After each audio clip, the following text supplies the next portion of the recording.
And it's like, why don't we listen to, what's the big deal? Why don't we embrace our soul's calling?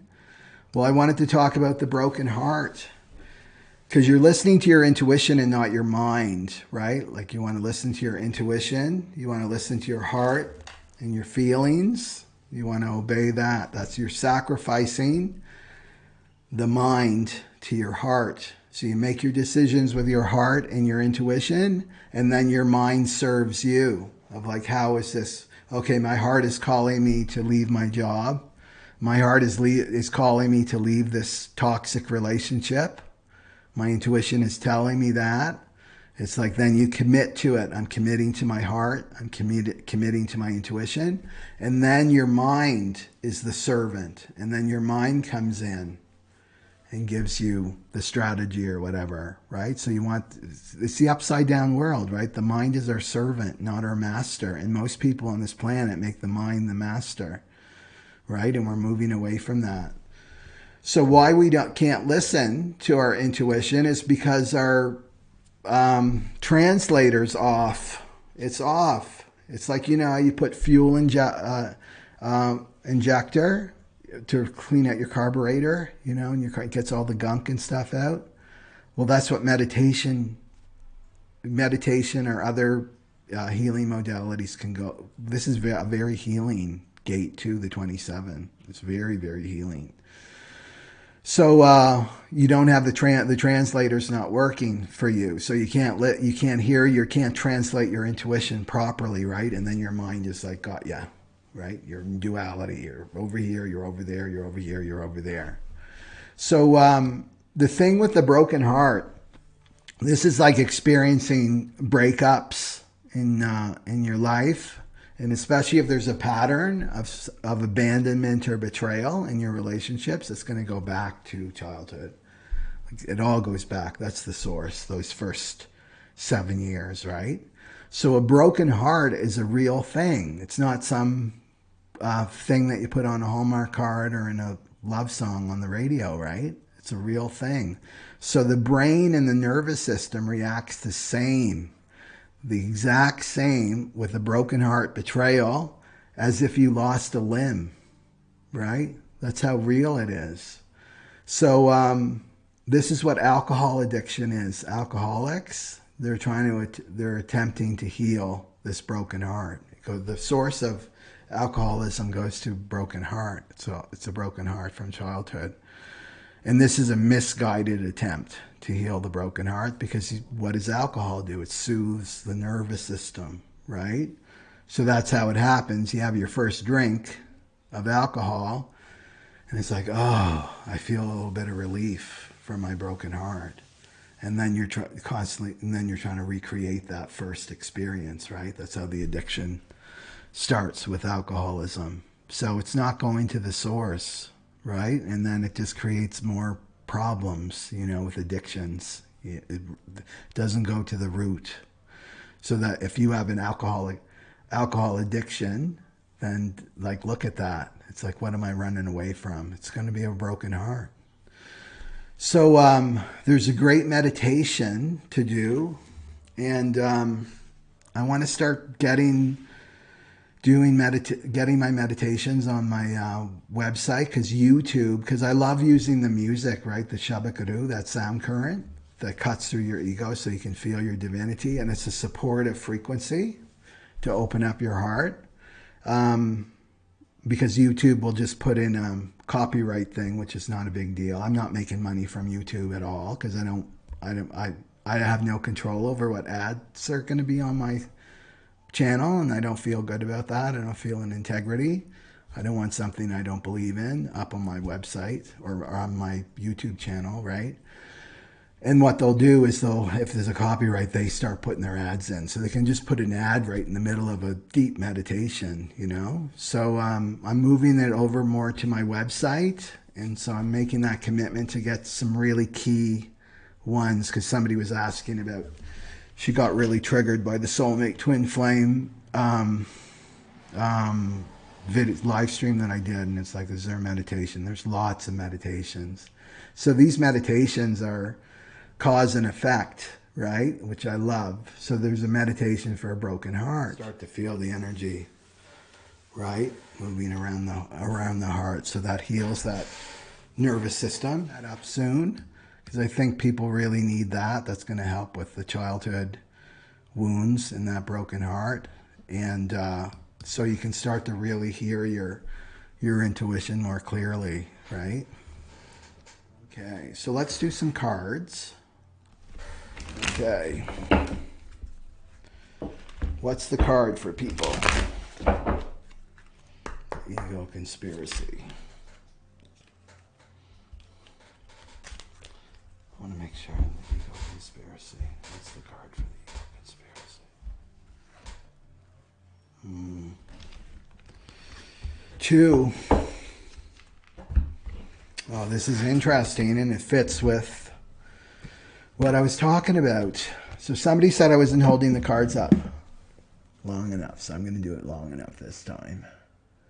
There. It's mirrored, so, right? So 1 is addiction. You can see that figure on the bed with a bottle in his hand, looking in the mirror. And then the littleness. Okay? So this is the ego lies. That little person in the middle of the crowd there. So littleness and addiction. So we're just talking about alcohol, weren't we? And connected to the broken heart. So this is the ego lie that's telling you that God's not enough, right? That you're too little, your destiny is too big. Because this is what I felt like. I talked about my stories about having like no self-esteem whatsoever, had very little self-value because I was an oddball. I've always been an oddball in school. Mediocre student. The only thing that got me to school was I was obsessed with basketball. I played basketball in high school and university. That was the only thing that got me to school. If I didn't have that, I wouldn't have gone. I barely was present because I was so bored in school. Right? So when you're getting the soul's calling and you're going to do this and you're going to do that, it's like, what? Me? No, that's not me. You're looking for someone else. I think I think you got the wrong person there. You're at the wrong door. Like, try next door. It's not me. Right? So this is what the ego tells you, because you're not this huge success in the material world. Right? Everything's inverted. The people that are the most successful in the material world, they're the ones that are the best conformers. They've conformed to the system, right? They're working the system, right? Right? It's all upside down. So this is don't listen to the ego. And back to this soulmate twin flame that's out there kicking and screaming and not answering her soul's calling is, and you may be in the same boat as her,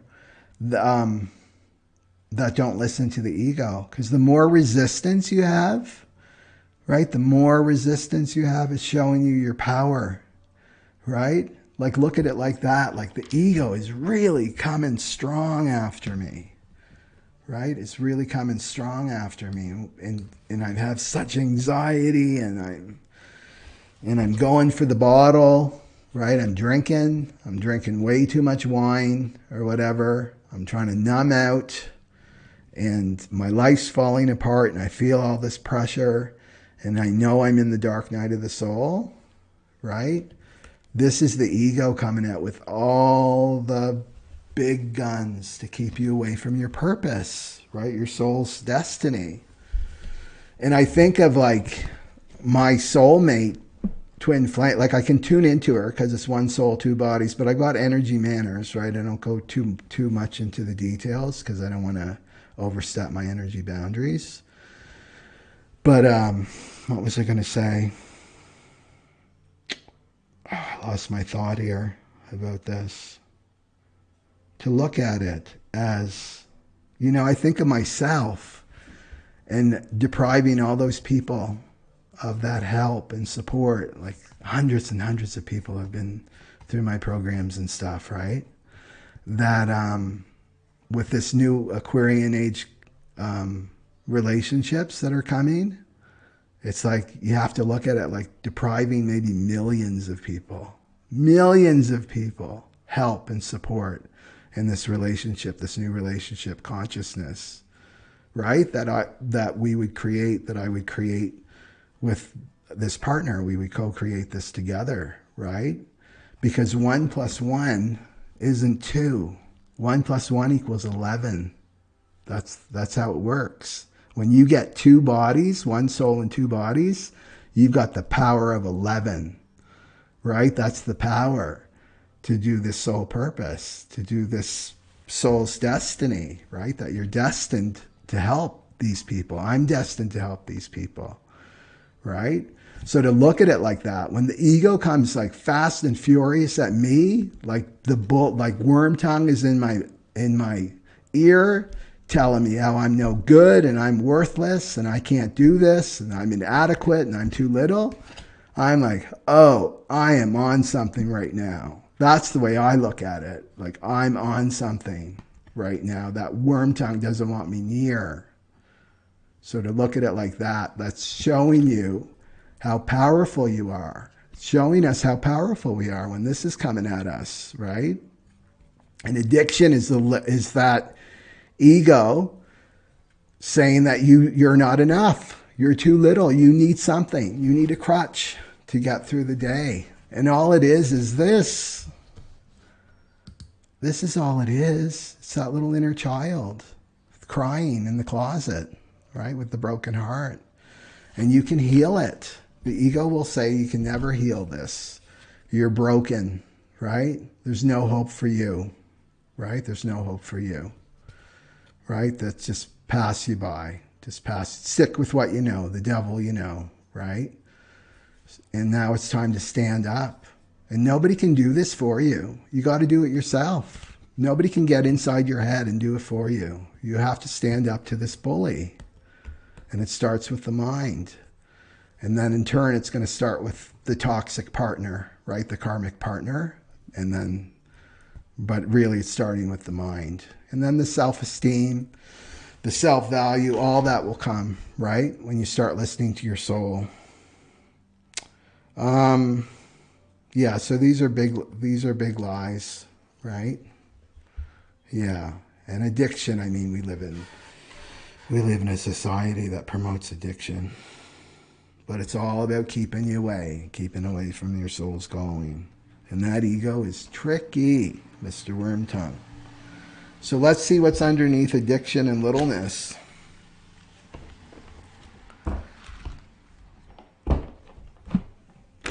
The gift for people.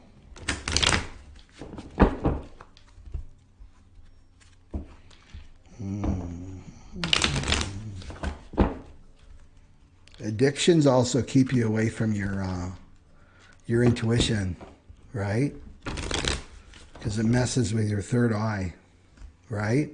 And addictions, especially alcohol, they open you up to other entities to come in, right? You hear about that, people that have blackouts, you know? What's going on with somebody who has a blackout? They don't remember anything they did because they got hijacked. It's like a carjacking, right? You get drunk on alcohol and then these negative entities come in and they take you for a joyride, right? So it's about protecting your energy too, not to go into addictions. And why do you think alcohol? You can buy alcohol anywhere, especially the United States. You know, you can go anywhere and get alcohol. Why do they do that? That's what I always ask myself. Why is this free? Why is this freely on the internet? The pornography, why is that all over the internet? Free, you can get it like 2 clicks away. Boom, you're on a porn site, right? You can go to practically any store and get alcohol. It's because they want us numbed out. This is the spiritual war that we're in. They want us eating junk food and drinking and not in our power. Okay, so what's under addiction and littleness?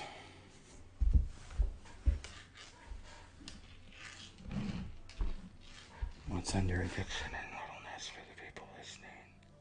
What's under addiction? This one.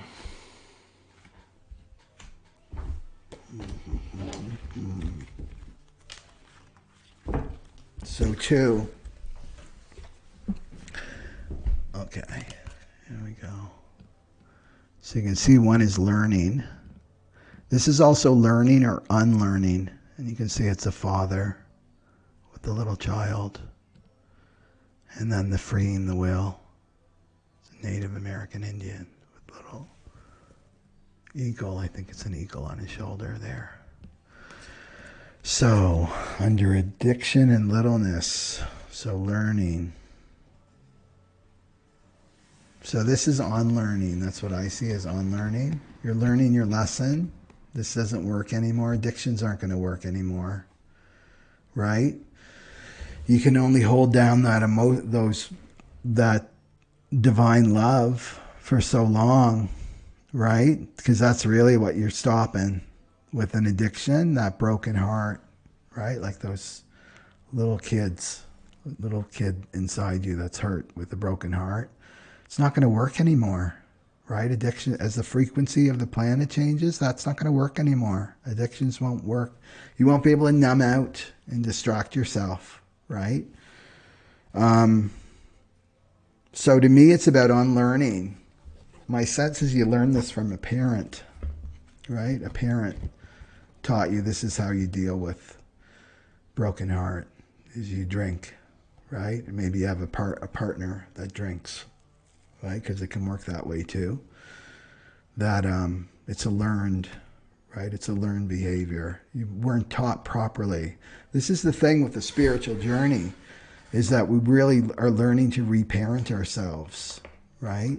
That we can't learn from, we have to unlearn what we learned from wounded people. Our parents are wounded because they were brought up in the same system as us, right? So it's like the blind leading the blind.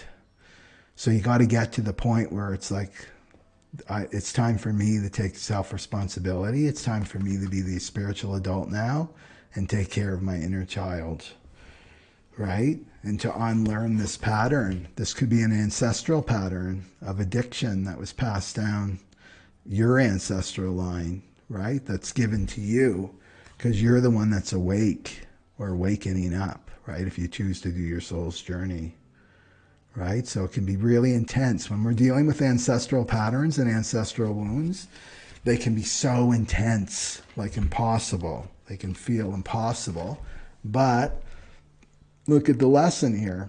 There's the medicine.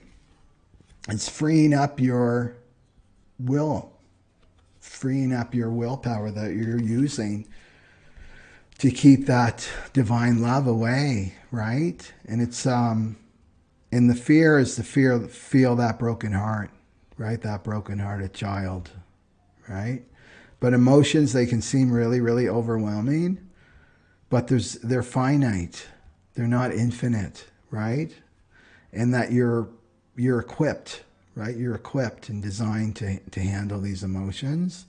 And it's just about letting yourself get vulnerable, right? Just providing a nice, safe space for yourself. Do this meditation. I'm going to put a link below down the road, but practice that, the broken heart, and just get in the tub, right? And just really nurture yourself. This is the 27, and let that little child cry to heal. It's about healing that wound and opening up your heart, right? Because this is going the dead end way. This is a dead end road right here. The ego's taking you on a dead end road here. It's not working anymore. It's time to change, right? So learning to rely on the will of God, not your own personal willpower, not listening to your mind. Commit. It's like I'm committing to listen to my heart now. I'm not listening to my mind, right? It's a false prison. It's a mental prison that you're buying into. You don't need to listen to it. Don't listen to your mind. Listen to your heart. Listen to your intuition, right? And let go of these patterns. Yeah. That's what I see here with this 27. Learn to nurture yourself in other ways, not with alcohol or drugs or addictions. Sex addiction. It could be sex addiction too. Drugs or alcohol or Netflix or shopping or addicted to thinking, right? 2, negative thoughts. That's the other thing too. We can get addicted to negative thoughts, how things are going to turn out, right? The mind is telling you, well, this could happen and that could happen and these bad things could happen, right? Don't listen to it all. You don't know. Just be in the present moment, right? Bringing yourself back into the present moment, not listening to the mind. And we can live without the thoughts in our head. We can survive just fine without the thoughts in our mind. Okay.